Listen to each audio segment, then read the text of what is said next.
Hello everyone, my name is Oriana Brumfield, a member of the Young Gifted and Black Scholars, and we are all here today with Dr. Leniece Smith. Would you mind stating your name and your degree? My name is Leniece Smith, and I have a PhD in political science. Okay, and did you take any research courses in high school or in college? Not in high school, not in college, not until grad school. Okay, how was it in grad school? It was hell. Oh Lord. Can we be a little more descriptive? Well, it's very difficult when you have not had research methods or even statistics at undergrad or grad school. I mean, in undergrad and high school, then you take it on the graduate level. So just imagine what that's like. Okay. So I, in fact, took a calculus class, and I had never had calculus in my first introduction to calculus 7 graduate level. And we did 2 semesters of calculus in one quarter, 10 weeks. Okay, and what was your topic for research? You mean my master's thesis or my dissertation? Both. My master's thesis, I looked at, it's called Motives and Motivation. I looked at civic identity among African Americans who moved to Bronxville and lived in Bronxville, which is a neighborhood in Chicago where blacks migrated to during the Great Migration. So I did interviews, I did some statistical analysis of data, and I did 24 interviews with community residents of different social economic classes and backgrounds, and living from Robert Taylor Homes public housing to those who own their own homes. And then my dissertation, this is my dissertation so long ago. I really can't remember what it's about. I just drew a complete blank. It's been so long. I looked at African Americans, what I call their civic orientation, which is a degree to which they're interested in politics, the degree to which they feel they can make a difference in politics, and the degree to which they trust politicians to do the right thing. Okay, and based on your research, what were your results? My results show, which not surprisingly, that African Americans don't trust politicians to do the right thing. They don't feel like the politicians are responsive to their demands and concerns. But I also found that the people who lived in the community had a very strong sense of community, of neighborliness and community citizenship. And in fact, that particular thing is what spurred and mobilized many of them to get engaged in the community and to try to change the life, whether they were working with young people or whether they're working with seniors, in order to change the quality of life in the neighborhood. And so I did find that African Americans were very interested in politics and did feel that they could make a difference, but they were not very trusting of politicians. But their civic orientation, their interest in politics sort of mediated that lack of trust, and so people would still continue to participate. Okay, and with the research that you did you do qualitative or quantitative? Yeah, I usually do mixed methods research. Okay, and you said it balanced out, even though they didn't trust the politicians, that they were they were informed about the politics. Did that influence any of them to run or to invite the people that they do trust to run for politics? Well, I don't know if that influenced them to invite people to run for politics, but what I do know is in my discussion I talk about people who have a vocational activism, so people who generally use their employment as a way to serve the community. So like people who worked as community service officers or precinct captains, we use those positions to make a difference. And so it wasn't that some of them were just activists, community activists just in general. Like Timmy Old Black is a gentleman who people should know of. He's very up there now, probably about 89 years old, but he's a researcher, he's an activist, but he's never run for office. But he definitely influences a discourse on what people talk about, right? So it's not necessarily running for office, although in Chicago, because my research, as I said, is in Chicago, you could run to be precinct captain or you could run to be ward alderman, but the majority of them weren't necessarily interested in being in politics like we think of as just running for office, but they were interested in trying to do community, make a difference in the community. And that was where their politics, that's where they fleshed out their political beliefs and their ideology. Okay, I was just about to say that they still had a big influence on the community. Yeah.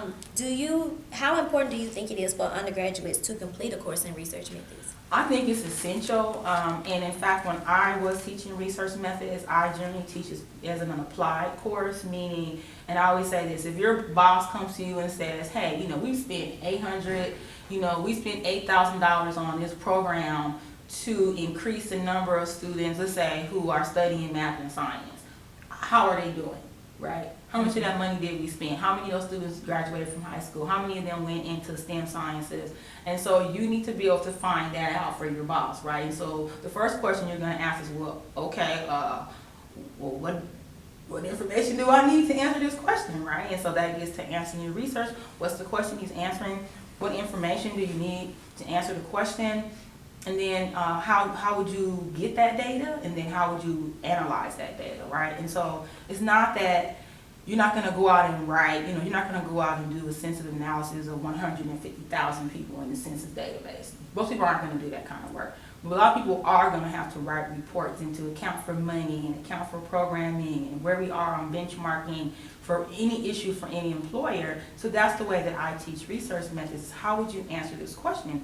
And so in order to be able to think that way, because methods is a way of thinking, it's a different language, like you take French or Spanish, it's a different way of thinking. And so you have to be able to readjust your cognitive abilities really to even think that way, and then to be able to do the work in that field. And so being introduced to that in undergrad is important. And I would say not just statistics, because statistics in and of itself is insufficient.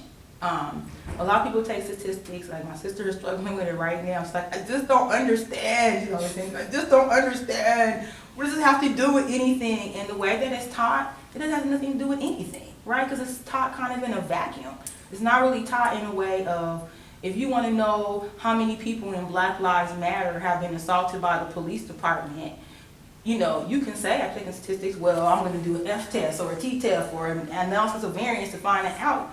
But most people don't know that, right? And so I think it needs to be taught in a way that it becomes intuitive and conceptual and then statistical. And so without having that exposure in undergrad, when you get to college or grad school, it's very difficult. And so like what I did for myself was I just got a tutor. I told my sister just recently, I said, you need to get a tutor. Stop complaining and calling me and asking me what to do. Just get a tutor. That's what I did, And so, because I didn't have that exposure. And so I just got thrown into the lion's den. I just kind of felt like, and they dumped a ton of books on me, and it was like, oh yeah, when you get done, go ahead and write us a paper about what you learned in here. I'm like, wait a minute, I don't understand any of this, right? And so, no exposure as an undergrad. So I think just conducting some basic research. What's a research question? How do you write a thesis statement? What's a hypothesis? What's a testable hypothesis? That's important to get that kind of exposure early on, and then you can use it much more in depth and in a way that is reliable and valid when you actually conduct real research for whatever job, research, grad school, whatever it is that you're doing research on. Well, it's 2 points that more than two, but it's 2 major points that I have processed in my head as you were talking. One was that you've actually taught a research methods course, which is great because we as students, we're experiencing that now. And a lot of the points that you mentioned are the same things that our teacher, Dr. Flipperwin, has mentioned to us. So I really do commend you on that. What are some of the things that you require for your students in your research methods classes that you taught for them to make sure they know before they leave your course? Okay, so the first thing is, like, in our department, our research methods course is a two course sequence. Okay. And so for the first course, when I'm teaching it, because other people have their own way of teaching it, when I teach it, for the first part of the course, I'm teaching the scientific method, right? What are the steps of the scientific method? And then I'm providing students opportunities and examples to apply that method. Then I have students, everyone has to write a research paper, of course. And so we start from the very beginning of what's a topic? What's the researchable topic, right? And we go from a topic to then what's a research question? How is a research question different from a research topic? And I talk about there's difference between doing research and writing a book report and writing an essay, right? Or editorial. A lot of people think research is writing an editorial. I think this. This happened, I think this, and I think this, and I think this, and so on and so on. Well, that's not research, that's an editorial, right? Whereas research is you're asking a question that was, we say in political science, that has to be falsifiable. This question has to be testable. It has to be proven either right or wrong in some way, okay? And so that's when you get to your hypotheses. And hypotheses are just, if you write a good research question, you should be able to draw your hypotheses directly from your research question. You should be able to identify your variables from your hypotheses from your research question. And then when you write your thesis statement, or I usually use a problem statement, because research that's presented as a problem is much more engaging. And so like the example is, you're on your way to school, it's raining, you hit a pothole, and you get a flat tire.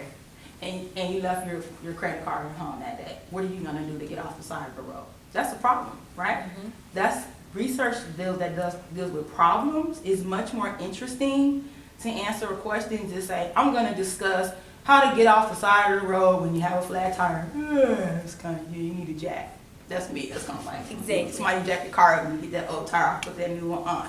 But if you tell me tomorrow I was on my way to school, then right, that's much more interesting. So I usually start there, and then we go on to talk about what's the testable hypothesis. And so two examples that I always use is one is this a hypothesis? Blondes have more fun. Is that a hypothesis or is that a question? So when I ask my students, how do we make this a hypothesis? Because it really is a position, it's a question. And then we'll say, are blondes more likely to have fun? That's a testable question, right? So then the question is, okay, so that means I have to talk to some blondes, some redheads, some brunettes, right? Some dirty blondes, some bald-headed people, people with weave, people with natural hair, because I need to find out if blondes really do have more fun, right? And then what questions do we ask? So what is fun? So now we gotta define what fun is. What is fun, right? And then you gotta ask people, do you do this, person with locks? You know, brunette, do you do this? Blondes, do you do this? And then you gotta have a fluid thermometer about how much fun it is. Well, on a scale of 1 to 10, how much fun was that, right? The thermometer is 100, it was excellent, it was the most fun I ever had in my whole entire life. Or 0, it was the worst, most boring thing I've ever done in my whole entire life, right? And then you can ask those type of questions. So when you think about it that way, I try to bring students in that way to be more engaging. I'll use crazy examples, I mean literally crazy examples, like if you own 50 pair of black shoes and you want to add color to your closet, what is the most reasonable way to go about doing that? And students start thinking about like, well, you just buy some. Okay, well, what if you only have so much money? Well, just sell some of your black shoes and then okay, that's one way to think about it, right? This is a way that you get about strategizing, of looking at particular things, pulling it apart, dissecting it, and looking at the individual parts of it, and then putting it back together. So deconstructing is a way of thinking about research too. So I just try to do really theoretical, applied for that first part, and the deliverable is how I know they're learning is a fully fleshed out research proposal that includes all the elements. A researchable question, a testable hypothesis, a clear thesis statement or problem statement, and then from your hypothesis, what you expect to find. If students can provide that for the first part of the semester, they're golden. Next part of the semester, we look at actual data collection. What data do I need to answer this question? Where can I get this data from? What type of analysis do I need to do on this data? Who should be included if I'm doing interviews? What's my sample size? Who is going to be in my sample? Why am I sampling them as opposed to other people? Am I going to do random sampling or not, right? Snowball sampling. So we deal with all those kind of questions in part 2, and then they would actually either do interviews, collect surveys. I teach them how to use Qualtrics, which is an online survey. They can conduct their survey, and then we talk about data analysis, and they have to turn in a fully fleshed out research paper at the end. And then we also require them to present it at the end of the year as part of professional development, you know, public speaking as well. And then we also use it for assessment too. We do all that in one course. We're doing all of that right now. With the sampling, is there any type of specific sampling that you give them? Because I know you introduce them to all of it. It depends on what your research question is. So it just depends. So like if you're interested in, let's say, college students, if you want to know how many Jackson State University students have ever been involved in the protest movement, so then you would have to sample Jackson State. So the question is, what's your universe? We know we got about 8,500 students there. Are you going to just do pure random sampling, or are you going to account for the differences amongst classifications, amongst gender, right, amongst region? Because the region really don't have a lot of diversity, and region most people from Mississippi. So are you going to oversample students from other areas so that you get a nice size pool? You know, what's the percentage of the students who should be in the sampling from each classification if you're going to do stratified sampling? Or are you going to do cluster sampling, right? And because you're gonna look at, okay, I'm only interested in students who are in liberal arts or the business school or STEM or the band or the football team or whatever. You look at different clusters. So it just depends on what your research question is, and determine the type of setting that you need to do, and whether it needs to be generalizable or not. Now, if you're doing a case study, generally it's not generalizable. You use that for grounded theory to develop theories to test with larger sample sizes. Okay. And like with their topic, do you tell them if it's researchable or not? I know in the beginning of our class, we had to come up with a topic. We had to create this big old chart that said what we're going to do, how we're going to do it. And we didn't even know the technical terms like snowball sampling or anything yet. Right. We just wanted to know if it was doable. And we had to go to our office and she had to tell us. And she's like, look, you're going to this is going to happen if you do this. Be prepared for this or be prepared for that. Right. Have you had some experiences where it wasn't researchable? Yeah. Let me say, I taught my research class that I taught the last time. I had 42 students in there, which is huge. Yeah. Huge class. That's a big class. I knew everybody's topic off the top of my head. Wow. I could go down the road and tell everybody. And so when we first started out talking about, and that's why I do top from topics questions, because a topic is not researchable. It's very broad in general, right? And so a researchable question is very specific and narrow, and it should become more narrow as you go along. As you do research, your question should be iterative, that it gets better and better until you nail it down to what your specific question is. So I wouldn't necessarily tell them that it didn't work. I did all that type of work in class, and so we did it on the board. So everybody was involved, and I would go down, so I would say, what's your topic? And you would tell me what you're talking, and I'll write it on the board, and I would say, is this a researchable was this a researchable topic? And they were like, yeah, okay, well tell me why it is. Well, we need to know about that. Why do we need to know about that? Which really isn't the question, is can you really research this topic? And then I'll say, okay, we asked it as a question, how would it be? So everybody works on making it a good question. And then on a scale of 0 to 5, where 5 is excellent and 0 is bad, what would you give this? What score would you give this research question? And then when they gave it a 3, the person would be like, only a 3? And they would turn, why? And they'll have another discussion about why, right? So I'm engaging them that way. But I would do it all, we did all the work, most of the work in the class. And so when everybody engaged in working on hypothesis, everybody helped everybody on deriving their variables. Everyone helped, it wasn't so it became a class project. And then I didn't have to just say, that ain't gonna work. Just leave it at that. I would say it was necessary because some students would not change it and they would just keep giving me the same thing over and no, that's not going to work. And I would tell them why, no, that's not going to work. Well, why don't I understand? Okay, then where are you going to get data from to answer that question? Felony disenfranchisement is top that students love, love, love, love, love. It is so hard to research that because where are you going to get the data from, right? So when I would say, well, okay, where's the data coming from? Well, this is a bad thing. You shouldn't have people. We all know that. My question is, where are you going to get the data from to test this question? I don't know. Then you can't use this question. And they don't like it, of course, but it's part of my job. Being mean is part of my job. No, I'm just kidding. Okay. Well, what are some other areas that you're working on in your discipline what are some other areas that you're working on in your discipline? You mean as far as teaching or research? Teaching. We can do for teaching, I teach urban politics and I teach American government. For research, and in the spring, in the spring, I'm going to be teaching a class called Race and Racism in the United States and Europe, which is going to be historical and theoretical examination of racism, like where does race come from, why we talk about race and racism. And then we look at Europe because we're talking about colonialism, right, and imperialism and such. So I teach that. I do special topics. I also do a politics of dissent class. I teach a women in American politics class. For research, I just sent a paper off today that looks at the events in Ferguson, Missouri, not Michael Brown's death, but the reasons for the protests, because people think the protests were all about him being killed, but it wasn't. It was about how the police were treating the people in Ferguson. And so I just conducted, myself and Ricky Hill, we did a descriptive analysis of the events in Ferguson, looking at the racial contract, through the lens of the racial contract, which says that it's an agreement among whites to dominate, appropriate, and subordinate the lives, body, wealth, and lands of people of color. And so we examine how that happened in Ferguson through the practices of the police, in the municipal court, and the city council. So we just sent that off today. And I also look at African Americans' political attitudes. So currently I'm looking at their attitudes towards immigration and immigrants in the United States. That's what I'm looking at, and in the South in particular. Okay.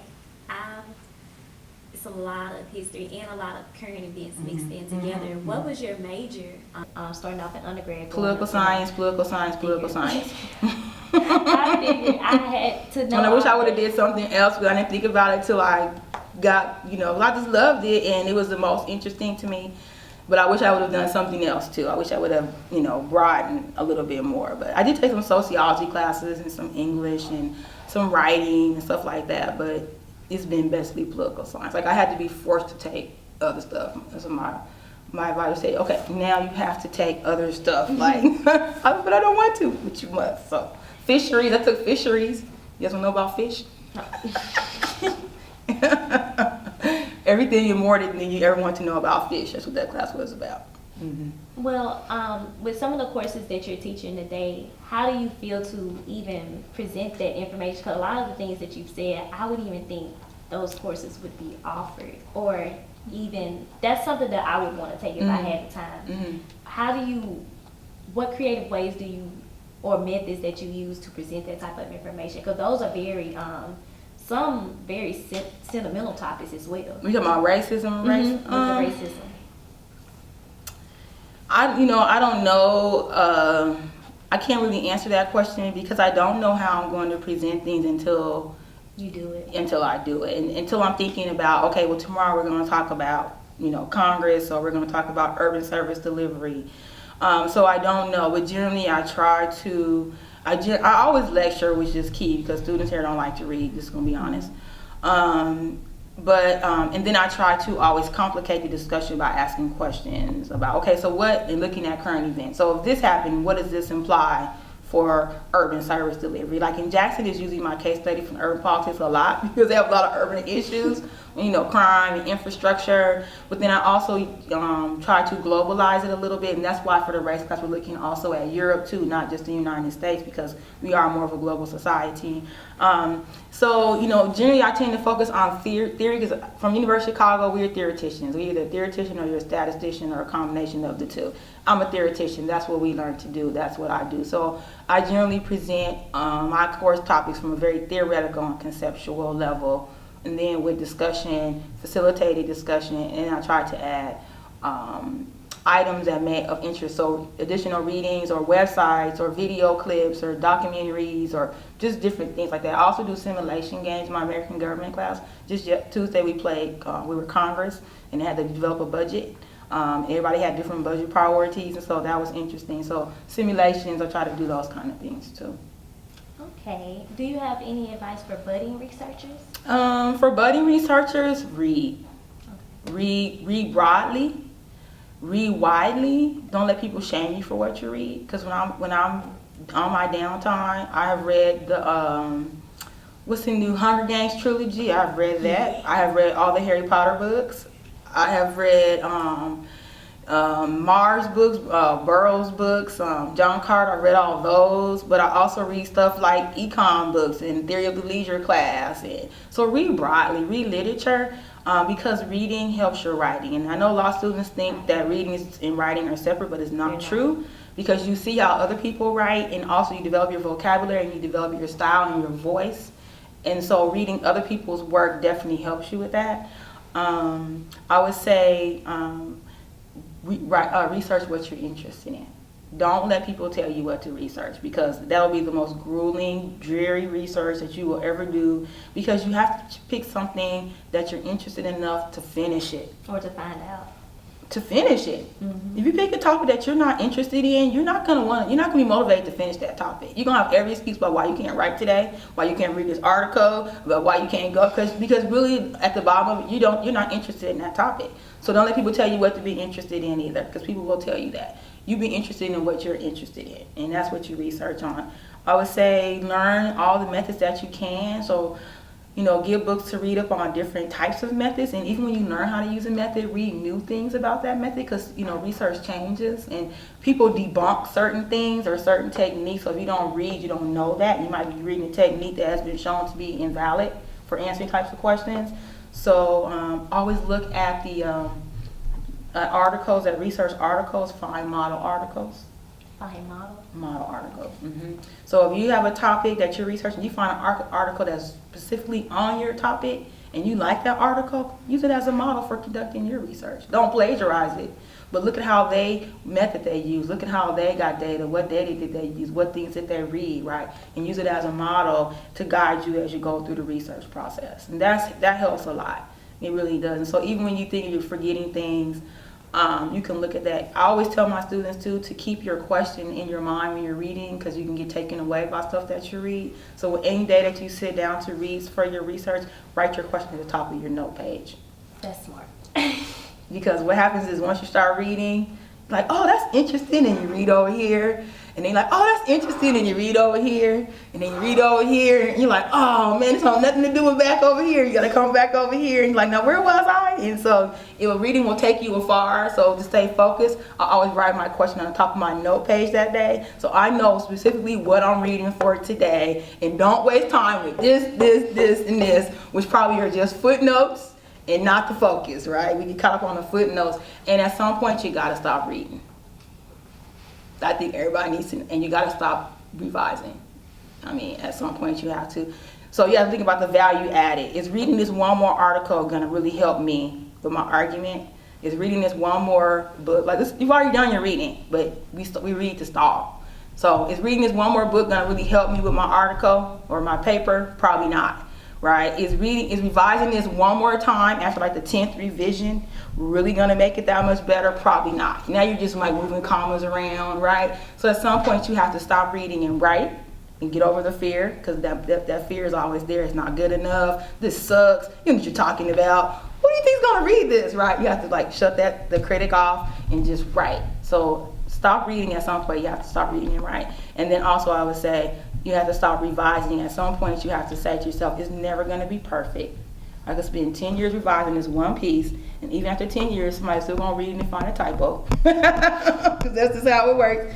So you have to divorce yourself from it so that you can just let it go. I mean, because I think our research becomes part of who we are, because it's us, it's our thoughts, it's our, our feelings, it's our work.